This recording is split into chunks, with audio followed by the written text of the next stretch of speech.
இல்ல என்னன்னா, ஒரு பர்சனல் விஷயத்த வந்து வெளியுலக தெரியாம இருந்துட்டா பிரச்சனை இல்ல. ம். அத யாரும் பேச போறதில்ல.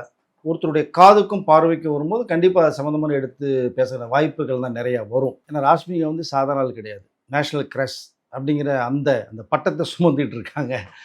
சமீபத்தில தான் கல்யாணம் ஆச்சு. அப்படி இருக்கும்போது ஏற்கனவே ஒரு என்கேஜ்மெண்ட் ஆகி நின்னு போன விஷயம் இருக்கு. ரக்ஷித் ஷெட்டியோட. எஸ். அந்த மேரேஜ் நடந்திருந்ததுன்னா வேற மாரி போயிருந்திருக்கும்.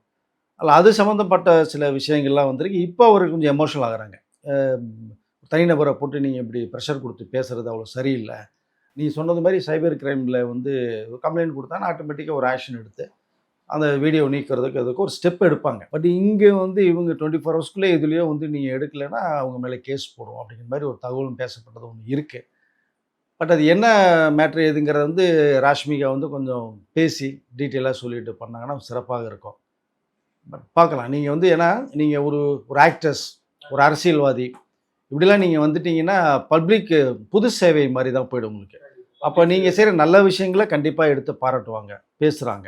இதே ராஷ்மிகா விஜய் தேவரகொண்டா மேரேஜ் அப்ப பார்க்க போனா, எல்லா மீடியாக்களையும் அவ்ளோ கொண்டாடுனாங்களேண்ணா. செலிப்ரேட் பண்ணாங்க, கொண்டாடுனாங்க. அவங்க வீட்டு கல்யாணம் மாரி பார்த்தாங்க. எஸ். அதனால ஒரு விஷயத்த நல்ல விஷயத்த கண்டிப்பா தூக்கி வச்சு செலிப்ரேட் பண்ணி உங்கள வேற உச்சத்துக்கு கொண்டு போய் நிப்பாட்டுறாங்க. அதே இது நீங்க ஒரு விஷயத்த வந்து கொஞ்சம் மாறுதலா பண்ணும்போது, எப்படி தூக்கி வச்சு நிப்பாங்களோ, அவர்களே தான் திரும்பி உங்கள தூக்கி கொண்டு இப்படி இருக்காங்கன்ற விஷயத்தையும் அவங்க சொல்ல தான் அதுதான் மீடியாவும், சோசியல் மீடியாவுடைய ஒர்க்கு அதுதான். நீங்க செய்ற நல்ல விஷயத்த மக்கள்ட்ட போய் சேர்க்குறாங்க. சில சரியில்லாத விஷயத்த மக்கள் கொண்டு போய் சேர்ப்பாங்க. அப்போ எதுவா இருந்தாலும் மக்கள்ட்ட போய் சேர்த்துறாங்க. அவருடைய பார்வை உங்க மேல எப்படி இருக்கு? நீங்க எப்படி மக்கள்ட்ட பார்வை இருக்குங்கிற ஒரு விஷயமா தான் நான் இத பார்க்குறேன். அதே மாதிரினா 8 வருஷமா நான் இந்த டார்ச்சர அனுபவிச்சுட்டு இருக்கேன் அப்படின்னு சொல்றாங்க. எனக்கு அது கொஞ்சம் கஷ்டமா இருந்தது. பாவம் அவ்வளோ பெரிய ஹீரோயினா இருக்காங்க. இத்தன வருஷம் அவங்களும் வெளியில இத பத்தி பேசுனதே கிடையாது. இப்ப அவங்க ஏன் பேசுறாங்கன்னா, இந்த ஒரு பிரச்சனையில இப்ப விஜய் தேவரகொண்டாவுடைய ஃபேமிலியும் கண்டிப்பா ஹர்ட் ஆவாங்க. அவங்கள சுத்தி இருக்கவங்களும் ஏதாவது பேசுவாங்க.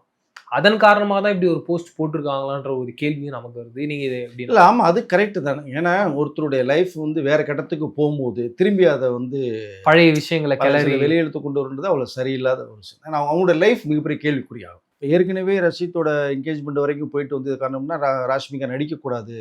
இனிமேல் மீடியாவுக்கு போக்கூடாது. சினிமால நடிக்கக்கூடாதுன்ற மிகப்பெரிய கண்டிஷன்லாம் போடப்பட்டுச்சு. அப்படிங்கிற ஒரு விஷயம் பேசக்கூடாது தான் இவர்களுக்கு அந்த நேரத்தில தான் கீதா கோவிந்த படம் தெலுங்குக்கு ஆஃபர் வருது. இந்தியாவிலேயே வந்து பெஸ்ட் இண்டஸ்ட்ரின்னு பார்க்கும்போது ரொம்ப பிசினஸ் வேல வந்து ஹிந்தி சொல்லுவாங்க. தெலுங்கு, தமிழ் சொல்லுவாங்க. அப்போ கன்னடத்தில 3 படம் தான் பண்ணியிருக்காங்க. தெலுங்குல மிகப்பெரிய ஆஃபர் வருது. அத மிஸ் பண்ணக்கூடாதுன்னு சொல்லிட்டு வர்றாங்க. வரும்போது அங்கே பிரச்சனை ஸ்டார்ட் ஆகுது.